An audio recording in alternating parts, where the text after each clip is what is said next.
Okay.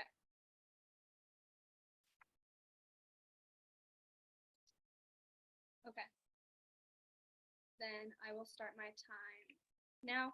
We affirm the United States that our government should ban microplastics, starting with definitions which are included in the affirmations plan. The affirmations plan is to ban the sale and use of all products which contain microplastics at the start. These are like type A microplastics. The reason this is our plan is it's the same policy adopted by the EU, which is the one example we have of a ban on microplastics in the past.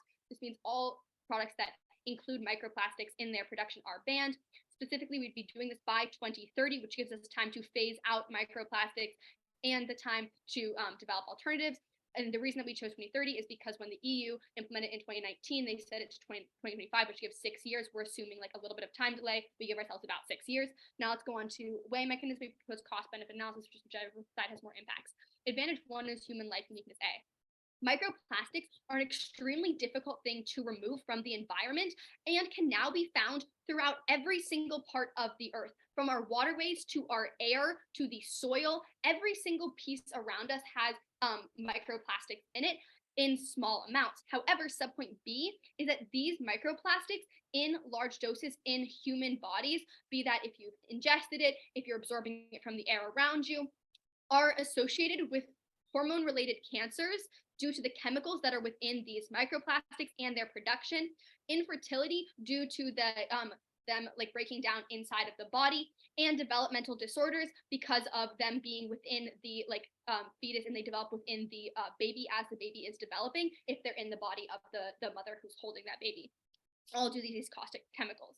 Subpoint C is that these chemicals disproportionately harm disadvantaged communities as many waste dumps where there are lots of high quantities of plastics, specifically from these different products that actually contain plastics, are around disadvantaged communities, low-income communities, communities of color, due to redlining throughout the past, which means that they're being disproportionately harmed. Link A is that a ban on microplastic-containing products means that less are going into the earth each year.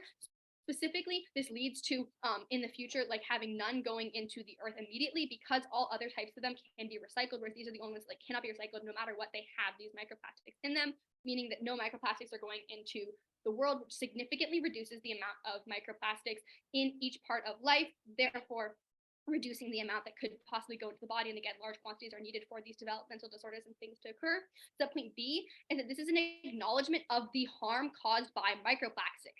This is extremely key, as this means greater research and safeguards to protect against the effects of microplastics on human lives. This would mean things like moving landfills away from communities. Look to the EU, who, when they had their ban and put in place, and when they recognized that microplastics were this harm, they began moving the location of their disposal sites, increasing recycling, and doing more things to avoid microplastics harming people. Now let's go into impacts. First is death. The hormone-related cancers can lead to increased rates of death. Infertility decreases the ability, the likelihood of the mother, not infertility, but harms during birth when having developmental disorders, increases the likelihood that the mother dies during birth and that the baby dies upon being born. But specifically, these impact out to death-related illnesses. Second is structural violence, because these microplastics disproportionately harm disadvantaged communities, specifically communities who are already low income, and therefore, an affirmation ballot is going to work against structural violence and mitigate the harms caused by those who are already harmed by societal forces, which is necessary as a policymaker to be prioritizing communities that are already experiencing more harms. Now let's go into contention 2, which is marine life uniqueness A. From Europe alone, 550,000 tons of plastic are disposed into the ocean each year, and the United States disposes even more plastic given how large it is.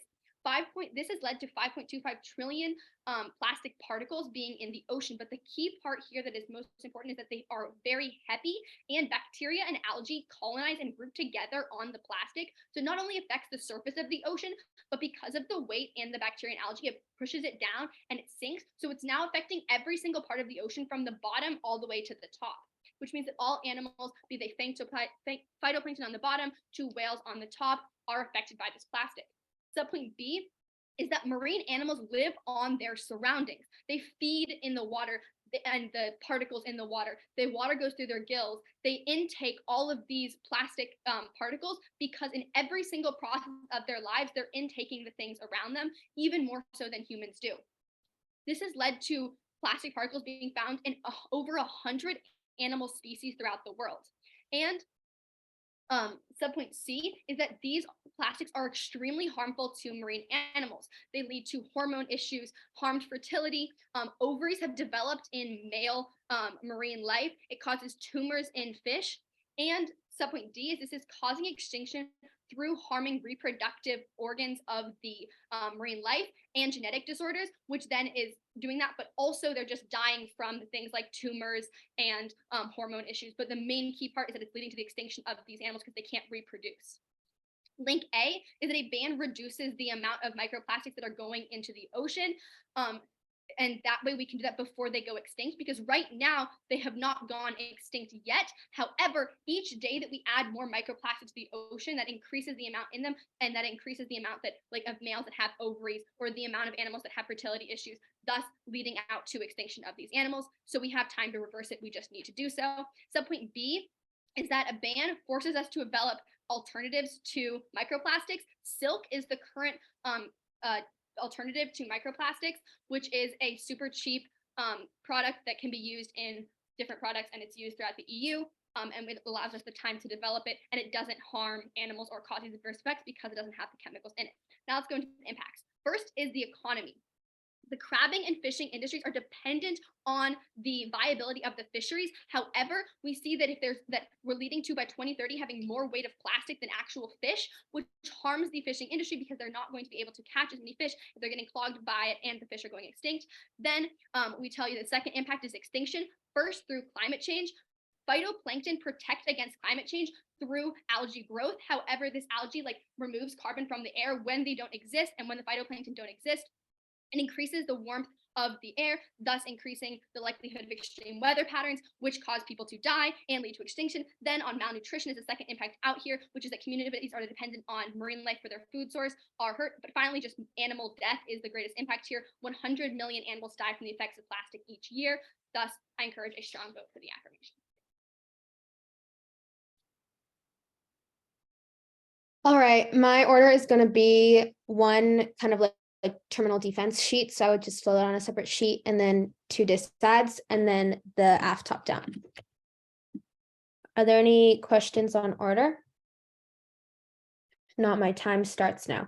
I strongly negate the resolution the United States federal government should ban microplastics. First, on our terminal defense sheet, we note that microplastics can come from a variety of sources, including larger plastic pieces that are broken apart, and as well as microbeads, which are small manufactured plastic beads used in health and beauty products. We see that the Microbead Free Waters Act passed in 2015, which prohibits the manufacturing, packaging, and distribution of the rinse-off cosmetics containing the plastic microbeads. So we see that there's already a ban on microbeads. So the AFS plan would be banning the other kinds of microplastics here. And this is really important because the microplastics we are talking about will be from larger plastic pieces that are broken apart, because those are the ones that haven't been banned yet. This is incredibly hard to predict what plastics turn into microplastics, which makes the AFS plan legally unattainable. Even with microbeads, it was extremely difficult to track which ones, which products had these microbeads, while companies like Johnson & Johnson and Procter & Gamble, all of which must phase out microbeads from their consumer cosmetics, are household names peddling recognizable brands. Most companies selling detergents and sandblasting materials are business-to-business firms, meaning they don't have brands that environmental advocates can name and shame, which means that this ban just fundamentally didn't work in the past because they weren't able to actually catch these unless they were huge name brand companies. Even then it was kind of hard, and they couldn't shame it, and that's the only way that they were actually would potentially bring legal solvency for this plan. They said that they don't really know what products they're in or not because there are no FDA guidelines demanding that you disclose the ingredients or whether there's microproducts or micro particles, plastics in there, which means that if there's no FDA guidelines for what even is a microplastic, that means that there's no legal basis for this. And this is why the ban kind of failed in the past. And the affirmation can't fiat any FDA guidelines being put in place because in the past, no FDA guidelines were put in place when they banned microbeads, which means that they're not going to do the same for microplastics, and it's going to fail in the same away. Now let's talk about why they chose to only ban microbeads and not all microplastics. It's because generally banning all microplastics is not good. In a number of contexts, the use of microplastics have been key in reducing environmental pollution. For example, agricapsules for more targeted plant protection and increasing human safety by replacing solvent-borne with waterborne coatings and adhesives. So we see that because there was like the sector of like microplastics that weren't banned in the past were good, that is the reason why they only banned a sector of it. And the affirmation is banning some of these like crucial microplastics that are like necessary for improving the environment. And also a 2020 study done on microplastic regulations showed that technical bans on primary microplastics are not the route to significant reductions of microplastics in the environment. A major part of the issue can and must be prevented by proper macroplastic waste collection, ideally as part of some transition towards a circular economy. We'll get into this in our disad later, why this is important that they're kind of taking away from this, the AF's plan is. However, some sources of environmental microplastic will not be reduced through this route, like tire and road wear. We also see that current human or ecological toxicity data has not defined which polymer or plastic properties are responsible for inducing harm, which is specific to microplastics in the first place. Primary microplastics currently make up just a small fraction of total plastic pollution as well, which kind of like overwhelms the uniqueness on the affirmative side. Now let's talk about our first disadvantage about circumventing productive climate action. This is fundamentally a TICS disad. Our first uniqueness point is that climate legislation is good right now. At the moment, 15 states and territories have enacted requirements for achieving 100% clean electricity. 6 states have enacted requirements for phasing out sales of new vehicles powered by gasoline or diesel, which 2 states have updated their building codes to phase out gas appliances, according to a tally by Evergreen Action. The 2023 forecast for emissions is 3%, which is below 2019 and 17% below 2007. Now let's talk about our links or how the AF's plan is basically going to ruin the climate momentum that we have built up right now. First is that there's going to be company pushback. So point A, we have an example from the example from the EU. Firms hooked on plastics such as BASF, Chevron, Dow, and Exxon opposed the ban in the EU and caused the Chemical Agency's secretariat to overrule warnings from its own experts to greatly weaken its proposed microplastic ban. Analysis by the European Environmental Bureau shows how published industry positions have been visibly copied into the legal text. The result will be an EU initiative so badly warped that unless corrected, it ends up making the problem worse. The agency has dutifully excluded many sectors from the ban. There are the regulatory holidays that are so long, as much as 8 years for some products, so that the only immediate improvement will be a ban on microbeads in cosmetics, and that sector already volunteered to put in place years ago, and that will tackle just 0.2% of estimated emissions. Our second example here is in Texas. Texas regulators proposed cracking down on harmful microplastics, which was a relatively weak ban, but still drew pushback from the Texas Chemical Council. The industry had argued both that the TCEQ lacks legal authority to impose the ban and would impose significant costs. In the Texas example, facilities would have had to upgrade equipment to comply. The estimated cost per company could range to $25 million here. So we basically see that these companies are extremely against it, and what they're doing is they worsen the other chemical effects and worsen the economy in this way overall as a backlash. Our second link is that it causes swapping microplastics for nanoplastics instead, which are a lot worse. Microplastic bans includes a loophole for nanoplastics. The ink and cosmetic industries in the EU are already using nano in place of microplastics, which are significantly worse. Because the EU agency acknowledged that nanoplastics is a hazard, which is poorly understood and could lead to greater potential for adverse effects and bioaccumulation than microplastics. Its experts were clearer still, warning of the higher toxicity of nanoplastic and excluding smaller plastic particles from the EU ban will lead to the regrettable substitution, a market shift towards something that we will later regret. And it can more easily get inside and harm living cells, which means that we're going to be like better for, or it's like the AF's plan is going to be worse for all the like their second impacts block that they talked about. Our third link is that Republicans can effectively push back in the SQO, writing off the idea that environmentalists won earlier in the year with Inflation Reduction Act. Republicans were able to thwart the CPSC, an agency charged with protecting the public from dangerous household products, from like gas stoves. They like tweeted about it and like got people to sign a petition to like ban it, and said like, and it was like the slogan was like, stop Biden from banning our stoves. So we can see that like something similar is most likely to happen. And four, it leads to our fourth link is that it leads to false hope. If you impose a ban over all states, will assume enough is being done and not work towards greater climate legislation. Laws often exempt biodegradable plastic that does not degrade in some real world conditions, giving a false solution of reassuring but misleading stamp of approval. But even as microplastics are considered to degrade in the environment, are able to harm aquatic life, arguing instead for a shift away from throwaway plastics and towards reusable alternatives. These other forms of climate action are probably better, for example, clean energy, because it benefits poor districts, creates economic investment in communities and new jobs, in addition to improve environmental quality, which should help make the incentives politically durable. The impacts of this are like just basically the AF's impacts, except we have larger ones because we're solving for like things like air pollution as well and clean electricity, which is like a better like link towards like the extinction level impacts that they talk about. Now let's move on to the AF side of the flow. Cross apply like basically like my entire like solvency thing on their like on their like plan, but also we'd like to note that our TICs decide and like stopping climate legislation is going to happen before 2030. So we should see the climate impacts, the negative climate impacts before the affirmatives one, which matters because when you consider time frame is really important when you're talking about like climate change. And again, like there's more expensive plastic alternatives and they have the same environmental consequences. Like nanoparticles are infinitely going to be better, especially when you're talking about like redlining and like it being more inaccessible to marginalized communities. On the on their links overall, like again, like they talk about the EU, but we did something similar in the US with the microbead bans. And instead what happened is that people invested less in the wastewater treatment systems that are meant to catch plastics in the first place because they thought they didn't need to because there was a microbead ban, which meant that plastic pollution was even worse because they didn't have like the means to like recover from it because of like this like backlash sense, because of false sense of security here, which ultimately turns their links. On their second advantage, overall, we said that uniqueness overwhelms the link. Ocean acidification is the main link to like marine life suffering here, and we're the internal link to that. And they simply prevent climate legislation from happening in the first place. It also disincentivizes investing in waterways, like I said before. And companies will simply turn to nanoplastic, and they like say that there's cheaper alternatives like silk. Again, silk is not cheap, which means that you're forcing marginalized communities to like have even less access to like goods, which ultimately hurts them overall because then they can't like make economically good choices. So for those reasons, vote neg.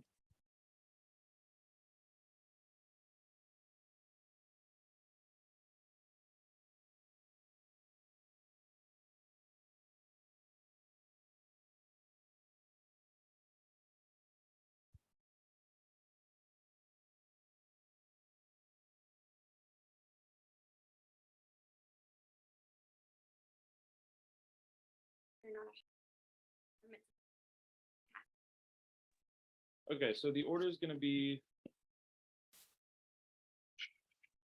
starting with like the overview or like terminal offense. Neg brings up, then moving down neg case, then app case. Is anyone not ready? All right, I'll begin my time now. Start with this analysis on microbeads versus large plastic, which then decomposes. We do agree that there are lots of microbead bans in the first place in the status quo in the United States. However, one, it doesn't ban all microbeads. We would argue an AF ballot still means that there are some microbeads which need to be banned in the status quo. And then two, yes, large plastic is being banned. However, we can read analysis that says that we can actually find what plastics need to be or actually are the ones that like degrade down into microplastics. Also, on top of this, we would just argue that like a ban on microplastics, and if we don't know what large plastics actually lead down to microplastics, will lead to a larger, more broad scale ban of plastics in general. We're going to contend that this is ultimately going to be good for the environment and good for impacts in the status quo. Then we would also argue that this is a majority good impact for the environment, as we can see bans on majority of plastic, which as the neg says is what the app is going to have to do in order to ban all microplastics, is ultimately going to be a good thing. Now moving down, second, they mentioned that like bans didn't work in the past. However, we can extend that like one, the Switzerland ban on microbeads ended up working, where like microbeads were no longer a part of like the Switzerland water surrounding the area. And then we would also contend and say that the only way to actually show progress is through attempting bans. We can see that the neg doesn't offer any solvency to the problems that the app reads on case. Meaning, if you want to have any 1% chance of solvency in the round, you're going to vote for the side that actually looks to like solve the problems. Now moving down later, the neg mentions all microplastics like aren't good.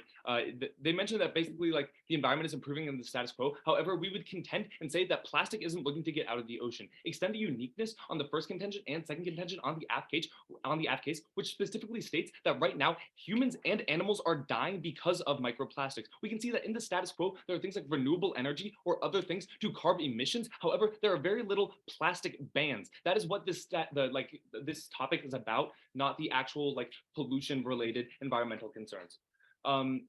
Now we can also see that like the EU is currently scaling up renewables in the status quo. United States is doing the same push, same as like what is happening in Eastern Asia. We can see that in general, renewables is going up in the status quo, and the actual link between microplastics, a ban there, and like the impact on renewables and pollution is probably not very like specific. We can see that we can probably ban microplastics without and like still have this like increase in renewable energy, as they're pretty much like two distinct movements.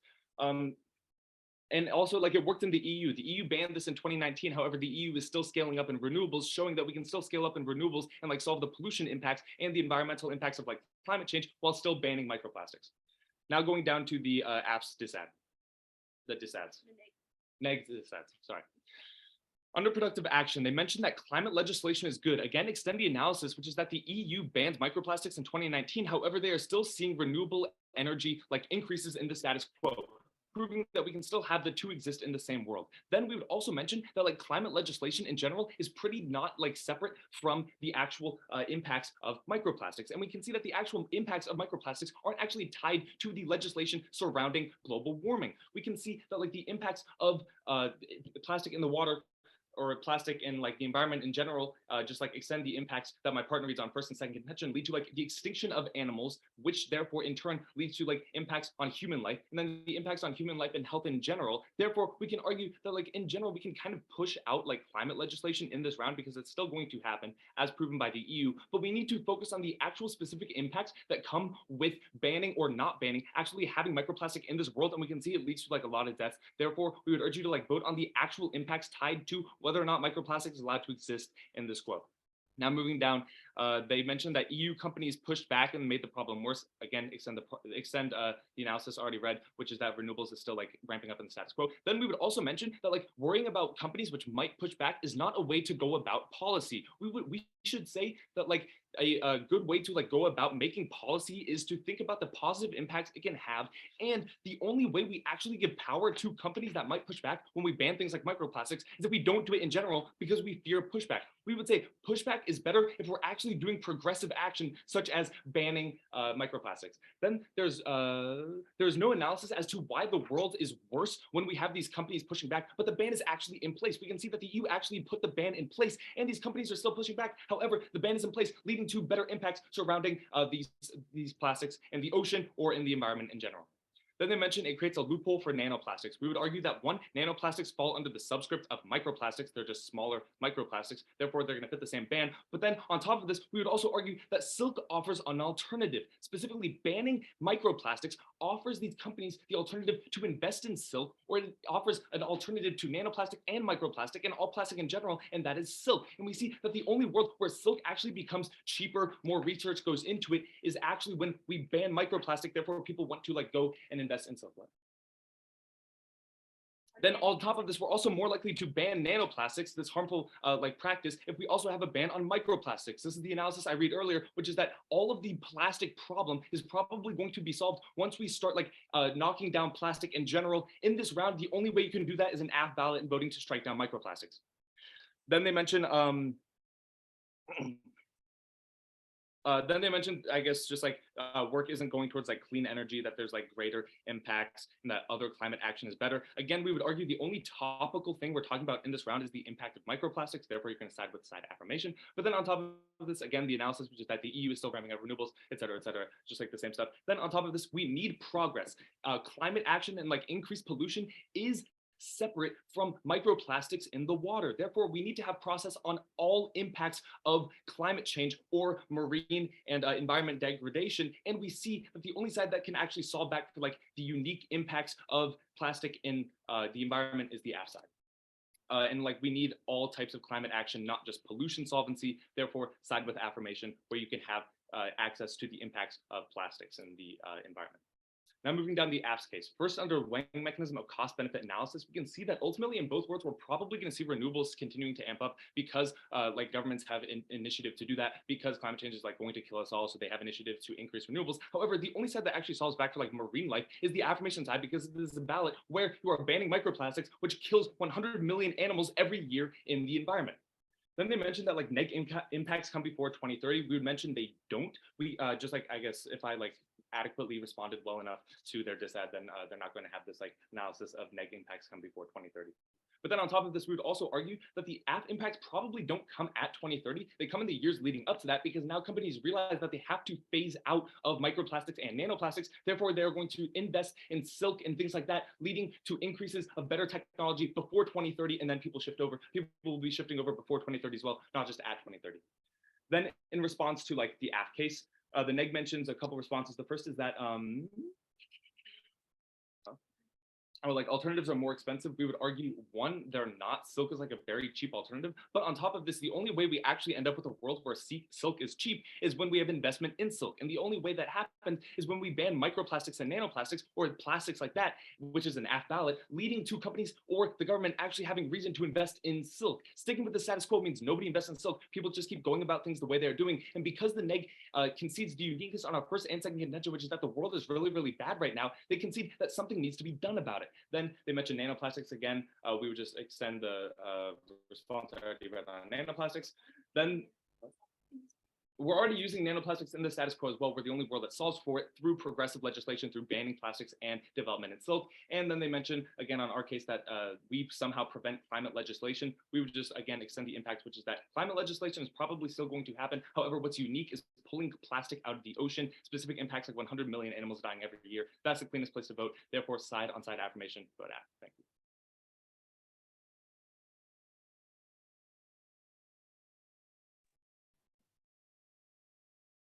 All right. So we're gonna start with on the neg side of the flow, top down, and then the AF side of the flow in the order that it was read. All right. Let me get my timer set up. All right, cool. I have 8 minutes and my time will begin in 3, 2, 1. Okay, starting on the basically sheet that Nico reads you in the LOC. So a couple of refutations I get from the AF side is first that they're saying that the current microbead ban doesn't ban all microbeads because that need to actually be banned in the status quo. Like, first of all, I don't really get any evidence for this. Second of all, even if you do buy that, that probably is evidence for the fact that we do have really shaky definitions on what actually does need to be banned. More specifically, microbeads or microplastics. So that's going to flow to the next slide. Second, they talk about how a larger, more broad scale ban is going to be good because if we don't know which products are actually going to result in plastic, then we'll have to ban all products. However, this ultimately puts you into a double bind.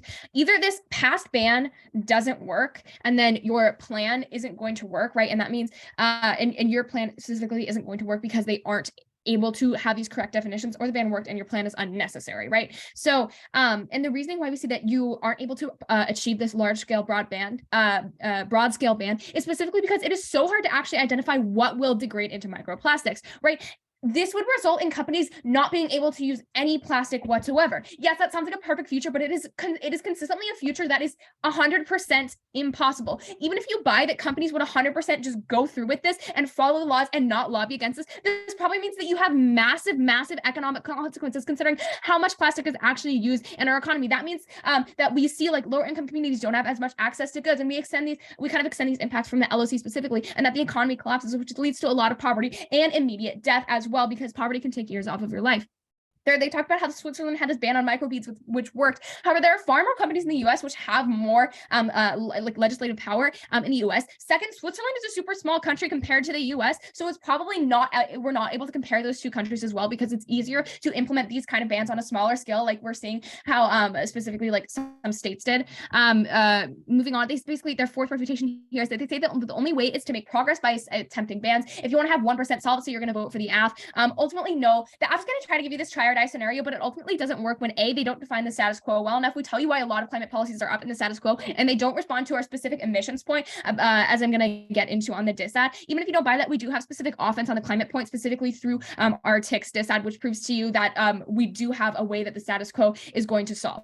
On the fifth point, they talk to you about how like right now humans and animals are dying, and there are very little plastic bans. However, we see that there's like, for example, a plastic bag ban in California, and again, how we need to actually be focusing on the macro level, which is a lot more solvent ultimately, and again, see like the Texas microbead ban as well. And the sixth point is just kind of extend the legal issues with banning microplastics. It's literally impossible like on the scale to actually do this correctly. So again, you enter these two different worlds of either companies are just going to get sued a bunch, or it's sued a bunch for not following the rules correctly. They're going to collapse. We're going to have a terrible economy, or we're not actually going to be able to follow your ban correctly. Now let's move on to the disadvantage. So first on the uniqueness, they basically tell you that renewables are going up in the school. These are like two distinct movements. However, ultimately, we probably tell you that we should prioritize renewables as our, and like CO2 emissions as our measure for measuring the climate, because this is ultimately the internal link to understanding marine life. Ultimately, if you have higher CO2 emissions, this means you have higher ocean acidification and destruction of the barrier reefs. So prioritizing CO2 emissions specifically from having better renewable energy probably means that we can better solve for marine life, and that ultimately, like, we already have so much plastic in the ocean that we can't take out, as the affirmative said themselves, so we should be focusing on our emissions.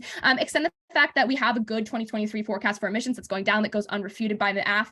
Onto the links, they talk about specifically how this worked in the EU. The EU is still scaling up renewables. However, they don't give you any evidence for this. We'll give you some evidence that says the opposite. Like, again, we see that like the share of energy from renewable energy transport in the EU, like it has been going down over the past couple of years. Like, for example, it was like 10.3% in 2020, and then it went to 9.1% in 2021. And again, I believe this ban was like in 2019. So it probably tells you that these two worlds actually can't exist as well. Even if you don't buy that, it's probably going to be a lot harder to have these two worlds, specifically in the US, where there's a different political environment. You don't really see EU officials tweeting against gas emissions that cause asthma.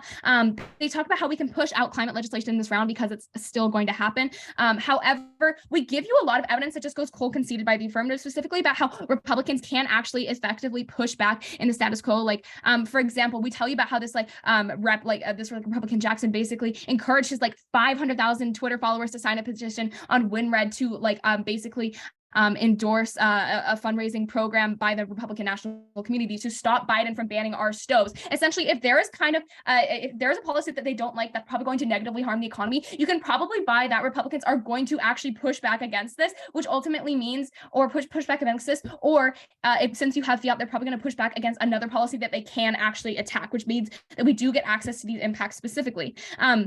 Next, we talk about how nanoplastics fall under the subscript of microplastics. However, first, we explicitly outlined to you that the definition and FDA regulations are really, really shaky. Again, second, the EU is overwhelmingly used nanoplastics. Again, in the affirmative plans, they specifically cite to you that they're using the EU's plan. So to the point where EU companies are using nanoplastics, you can probably buy that the negation has the win here on the correct definition. Third, you can, even if you don't buy that companies are going to lobby to be able to use nanoplastics to the extent where they're going to lose $25 million if microplastics are banned and they probably can't use anything else. And again, extend the double bind with the economy. They talk about how silk is going to be really cheap when we ban microplastics. However, first of all, no, because again, companies probably aren't really going to want to invest in silk if they actually have to invest in it when they can just use nanoplastics, which are a lot easier. Second, silk is also really, really bad. Like, the processing of silk generates high volumes of greenhouse gases due to the large amounts of manure and fertilizer that are required to grow those mulberry leaves, because coal is used to power a lot of the facilities. So this requires a lot of energy to also boil water and steam, and it takes up a lot of water as well when we already don't have enough in the status quo. And then the last refutation that I see here is that they say that we're more likely to have a ban on nanoplastics if we have a ban on microplastics. And I would say arguably no, considering the fact that you're wasting your political capital. Ultimately, if we had infinite political capital, we would just be consistently passing these environmental bans. Like, Biden would just be consistently passing environmental bans and environmental policies to make it seem like he's doing more for the environment, because that's what his supporters want him to do. But the fact is, he only has a certain amount of political capital and cannot do everything. That's the reason we don't see that in the status quo. So if you do this ban on microplastics, this probably means that you increase the likelihood that we will never have a ban on nanoplastics, and you just increase their use in general. On to the AF case. All right.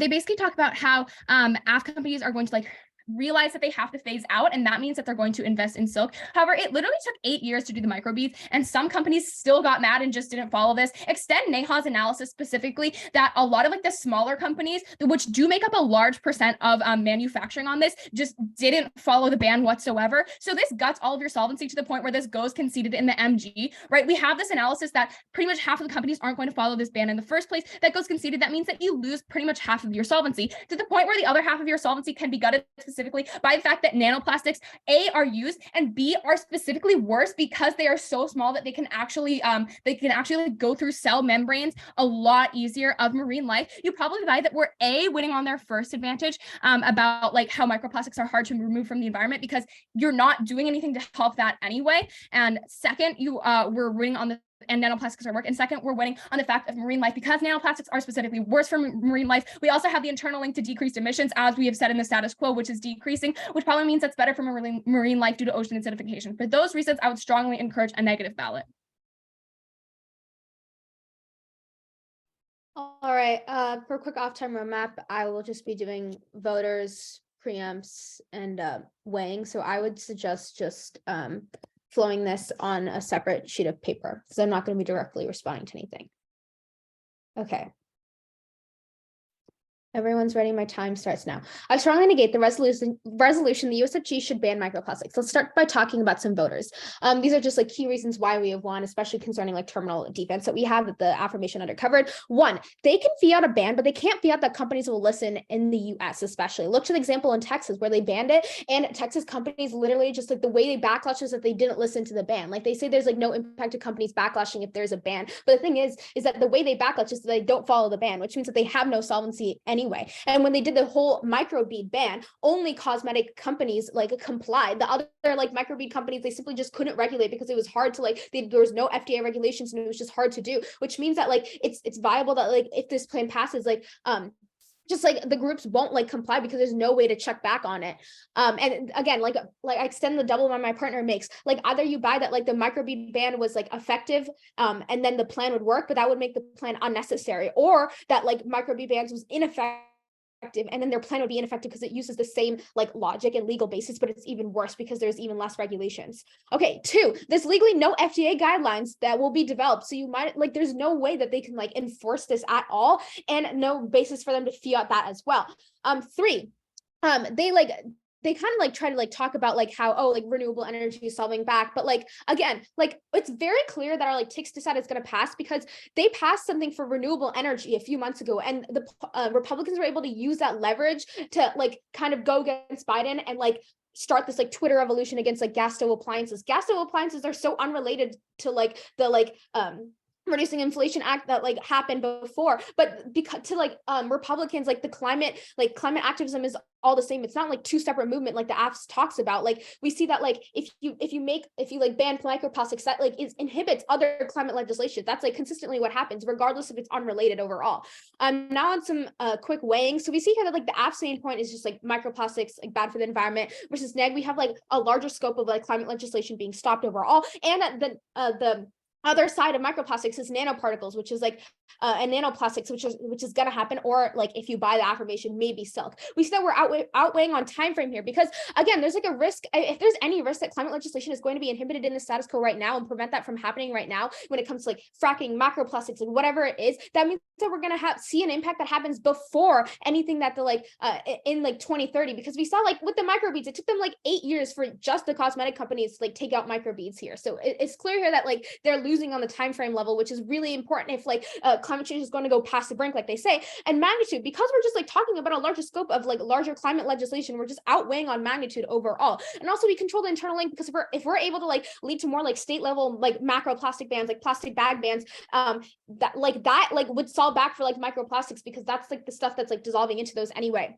And probability, it's like more probable that like they're going to go towards nanoparticles because it's cheaper if they do follow with the ban, which means that like the alternates are like extremely worse for the environment overall. Now on some quick preempts. 1, don't let them go for like renewables or like solving in the squall, because renewables cause ocean acidification that kills marine life at a much larger scale. The last 5 extinction level biodiversity losses were because of ocean acidification. It's not because of plastic. Like, this is just simply like a larger impact here. 2, don't let them say that a nanoparticle ban will happen. Microbeads ban happen, and if anything, companies got like more lenient with it. The EU didn't ban nanoparticles, and it just ended up being a substitute. This is what happened in the EU when they did the exact same ban.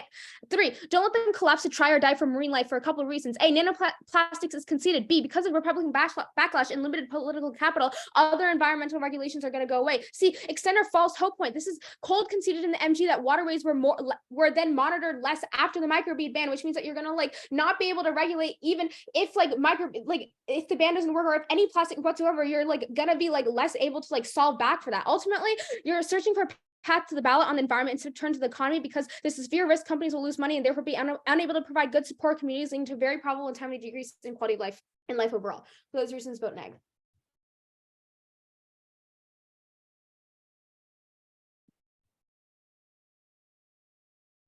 I'm going to go app plan and then app neg on weighing.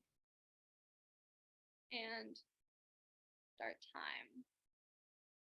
Now, on net, you're going to have to vote for on any risk of solvency from the affirmation. That is because the negation has no has only 2 solid harms that they read to the actual affirmations plan. Thus, even if it like barely works, but it still works a little bit, if they don't win their harms, then you're still going to end up voting for aff on presumption. Now let's go into the 4 main responses they read to our plan. First is they tell us there's a shaky definition of what plastics are going to actually be under microplastics, which means we're not going to be able to enforce it. However, they ignore the analysis my partner reads, which is that there's known ingredients and particles that have in the past broken down. The EU banned both type 1 and type 2 microplastics, which is what we're banning in our plan.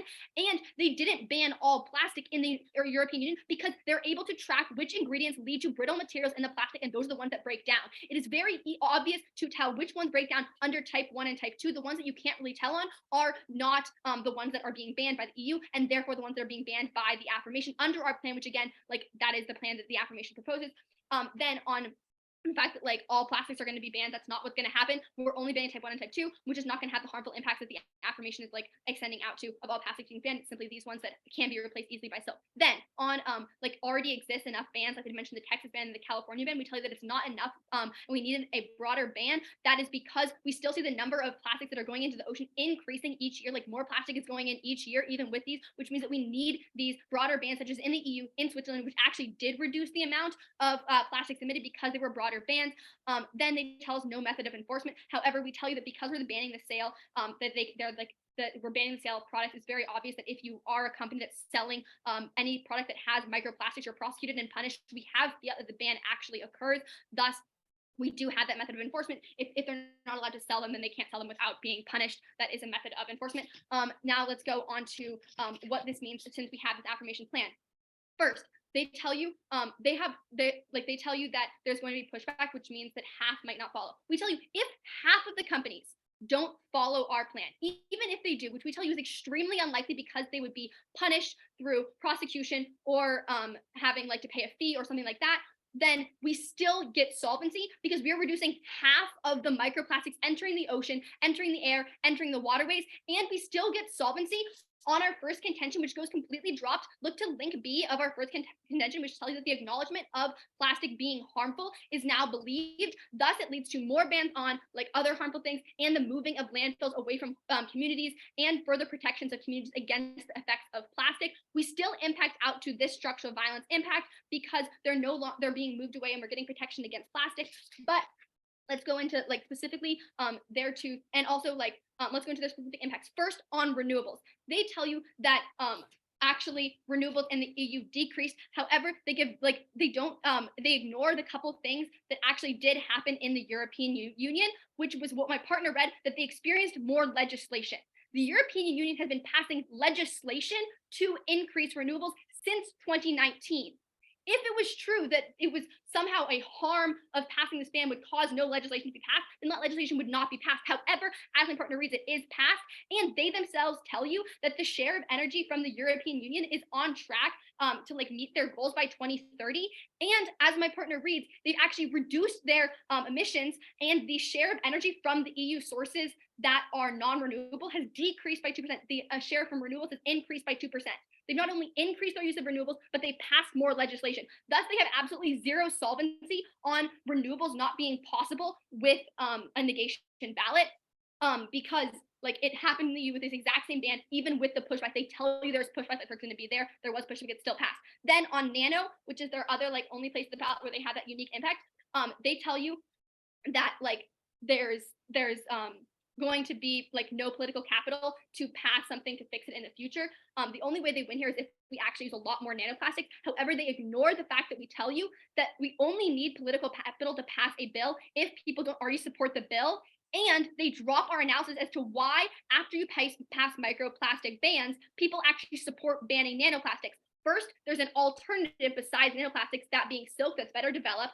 And second, that they see that microplastics are bad. This is link B on C1. People now understand the harms of plastics. Therefore, they support bans on further types of plastics, such as nanoplastics. Thus, we win that we long-term solve for nanoplastics in both world nanoplastics are used. However, we're the only world that solves for them actually being banned. Finally, on silk bad, we already told you that there's less pollution in the production of silk than in plastic, and that silk becomes cheaper if companies need to adopt an alternative. Thus, we see that silk becomes cheaper and doesn't impact out those impacts because they have no unique harms read on our case. Any risk of solvency that we are able to prevent hundreds of millions of fish, or hundred millions of fish from dying each year, extinction through phytoplankton death, and harms to the economy through crabbing and fishing industry being hurt, extreme weather patterns being hurt, malnutrition being hurt, and the death from illnesses due to the microplastics being absorbed into human skin. You must vote for the affirmation. If even one microplastic is not put back into the ocean, vote for the affirmation on presumption, because the NAIC has no actual defense or no actually like harms to the affirmation case. Cool, good round, and good luck with our piece.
Are all the competitors here?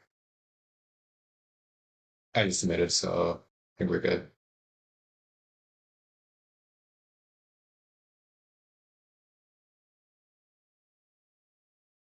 Cool. Tim, you here as well? Yeah, I'm here. Okay, cool. Go. So congrats to both teams for making it to the Octofinals of the NPDL-TOC. Great accomplishment for both sides, and this is a great debate to watch. So the decision is a 3-0 for the affirmative. I can go first. So government is South Eugene, right? Yeah. Okay. So I vote F. My first step is to determine the paradigmatic framing by which I view the round. Unfortunately, the neg reads time frame, probability, and magnitude in the LOR and is uncontested by the PMR, which means I kind of don't have one specific impact that filters others out. This puts me in a tricky situation where I have to sort through the offense defense from both teams and do this work myself based on some sort of tiebreaker system that I can gather through the speeches. My goal here is to minimize my intervention, and I'll indicate how I do that in the following parts. I first evaluate the world of uniqueness. It's clearly bad. I have a consistent app story that animals and phytoplankton are dying for two reasons. First, 100 million marine animals are dying or have died from microplastics in the ocean. That seems like a pretty large magnitude impact that is occurring right now. Second, phytoplankton are dying. While the AF blanketly extends this as part of the same issue, the blog later recontextualizes this as being because of ocean acidification, but this phytoplankton impact is not uplayed or outweighed to a different layer of extinction than the previous marine animals impact based on like the normal auction stuff that people read, which means I evaluate both of these on the same layer and as such also evaluate the scale of the impacts based on the strength of internal links that get you there. The second observation on the uniqueness level is that there is no status quo resolution for marine animals. The nano and silk analysis are post-affirmative plan, which means that there is no method where the status quo is leading to a net decrease in microplastics that are reaching the ocean. As a paradigmatic preference, this makes triodi extremely convincing, but I'll explain why the defense on both nano and silk is probably sufficient to err on this question anyway. So we've established that the status quo is unilaterally bad for marine animals. Then I have to evaluate the links and the interlinks. So this is also in two parts. One link is to reducing microplastics and the other is to ocean acidification. To determine the direction of these links, I focus a lot more on the warrant debate. So first on microplastics. The app seems to definitely have some sort of solvency on this question. The PMR makes analysis that even if the block double bind is true, half of the companies following will definitely lead to a net decrease in microplastics. Secondarily, the examples of EU and Switzerland prove that a broader ban than rather than individual states is more likely to persuade companies. This form of warrant comparison is slightly more convincing than Switzerland isn't as big as the United States, which one doesn't engage with the EU analysis and two doesn't engage with the broad ban analysis. This on top of the other work done with the enforcement mechanisms from the MG and extended in the PMR on the types of plastic that they're banning the sale and use of means that I buy that there is some risk of AF solvency. This does not immediately mean that the AF has access to all of the marine animal impacts though, since I have to figure out whether nano or silk would be used and whether that will be bad. The blog tells me that nanoplastics are being used in the EU post-ban, and so will be used in the US as well. I evaluate this in two ways. One, if this is true in the United States, this just means that animals still die, which means this is not a reason to vote negative, given that the status quo is already bad. And two, if I buy that the MG and PMR arguments that net more legislation happens post-affirmative, given the EU legislation warrant, then a broader ban on nanoplastics will happen as well. This still doesn't mean that I can give AF their impacts because they're floating off with offense on silk. The way the MO explains that this is both greenhouse gas and that both greenhouse gas and steam is used for the production of silk. Since there is no impact to steam and water or any method of outweighing why water usage will outweigh any of the other impacts, I kind of only use the greenhouse gas impact as external offense on silk. Here's why I err AF on this question. One, innovation on silk seems to linearly solve for this in the future, and two, the way I resolve renewables later means that this small increase in greenhouse gas seems negligible compared to the method of resolving for all of that. A greenhouse gas usually is based on renewables. Thus, the AF has risk of impacting out to some level of extinction by means of marine animals. The last thing I need to resolve is this clash on future legislation and whether renewables will increase or decrease.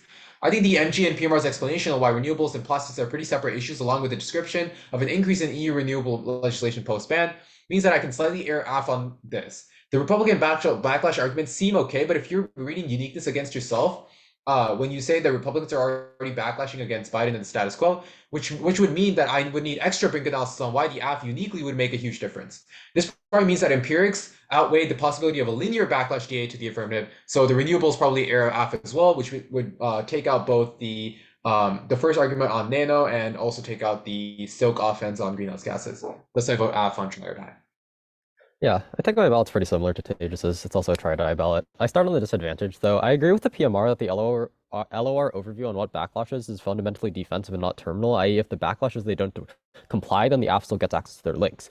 Given that the neg seems to agree that some companies, and particularly big companies, will like empirically follow some guidelines, I somewhat agree that the app gets access to their solvency. But on the question of whether or not renewables policy gets backlashed against by the political sphere, I think the neg does win their links, because even if the PMR win that the EU actually increased renewables, which is just like a directly competing war that I really don't want to resolve, because the app says it increased by like 2% and the neg says it decreased by 2%, or whichever combination of increase and decrease is correct. I have the analysis from the block. The US is different from the EU because the Republicans are weirdos who think that all environmental legislation is the same. So I air neg on this link because since the political capital thing is separate on the nanopolitics from the nanopolitics debate, I think that the app does trigger some Republican backlash against other environmental policies that probably aim to reduce emissions. On the impacts of this, I do buy that its ocean acidification is bad and it is at worst an alternative cause of the app impact, and the politics implications happen on a shorter time from the app than the app links. And I also buy like the status quo is going to resolve ocean acidification, but not ocean plastification, which means that like there's some uniqueness for the neg. On the nanoplastics debate, I think given the concession of the app perceptual links, the app still triggers some momentum to maybe ban nanoplastics in the future, which means that even though if nanoplastics are worse, I buy the uniqueness on the plastification of the oceans controls the direction of the link, and that the app has a risk of a link. So I don't really care what replaces it, silk or not, because maybe silk is bad, but silk definitely doesn't cause plastification, even if it does cause more emissions, and the neg is already winning that the app causes more emissions, so I don't really care if silk causes emissions. On the app proper, even though like that's still good for the neg. On the app proper, I think that the app wins that they get links to solving the really bad extinction level uniqueness from the plastification of the oceans. They also probably solve some amount of structural violence by moving the dumps around away from redline areas. I think that emissions is going to cause extinction, but maybe not, because legislation might be fixing it in the status quo, or maybe in the EU, but not in the US, who knows, but maybe not. But also maybe not, because the app might just cause those legislation to go away and cause more emissions linearly. But I also have completely separately from that extinction scenario that plastification of the oceans is going to be causing extinction, and that's 100% in the uniqueness. So the disadvantage is at best non-unique, and the only link to solving it is through solving the app. I think this unquestioned unfortunately beats the block analysis that extinction due to emissions is empirically more likely, because the app extinction scenario is conceded. And although I have time frame analysis on why the neg link should occur faster, I don't have time frame analysis on why the neg extinction occurs faster, so I'm not willing to tie break this on time frame. Even if time frame is key to solving for climate change, I don't think the neg can solve for climate change at all without solving the app, or the extinction impact of climate change without solving the app, because all the phytoplankton die and then you can't solve phytoplankton. The thing that might give me pause here is the waterways term, but I don't think that this is terminally defensive, and it needs to be like really terminally defensive for me to drop down to some non-extinction impact, because the neg is going for pure extinction impacts, considering like the competing links, and also like maybe not everything is like what some random state did. I also think I have a ballot for the AF on the structural violence tiebreaker if extinction is inevitable, and a ballot for the AF on the risk of solving through extinction through solving plastification, while the status quo like maybe deals with climate change or something. Cool. Any questions? Do you think we should have like gone harder for like the fact that like after it was done in the US with microbeads that the like wastewater management got worse, and so more plastic made it to the water? Like, should we have gone harder for that, do you think, in the block? Or I don't know, like counterplan instead? Tim, you want to go first? Sure. Yeah, I think that would have been good. I don't think that fundamentally resolves the like uniqueness problem though. So I agree that like a counterplan in this round would have probably been good, or just a disadvantage that doesn't rely on like the oceans. Yeah, I agree. I think that there's too much emphasis on like defensive arguments rather than offense. Like a lot of the block is defense. I think you need to pick one of the pieces of offense. This could be like either like the backlash stuff, and then like read like a lot more analytics on why like Republican backlash is uniquely bad, and pick out like specific scenarios that Republicans are going to backlash on. And then you also need to make a bunch of like brink analysis on why that is unique to the affirmative and not other things that are happening, since you also read uniqueness against yourself and you say that they're going against Biden right now, which means I think you need to pick one of those offense and just collapse on it and explain why that takes out the interlinks to other forms of the affirmative happening, which means that like that sort of offensive collapse I think would be a lot better than the kind of defensive collapse you go on. I think like the defense is good for thumping a lot of the extinction scenarios that the AF might be going for, but then I think you need to make a lot more tiebreaker analysis then that this sort of backlash stuff is like offensive reasons on why it tie breaks like the other extinction stuff that the AF might be going for. Okay, thank you. Cool. Cool. Great. Yeah.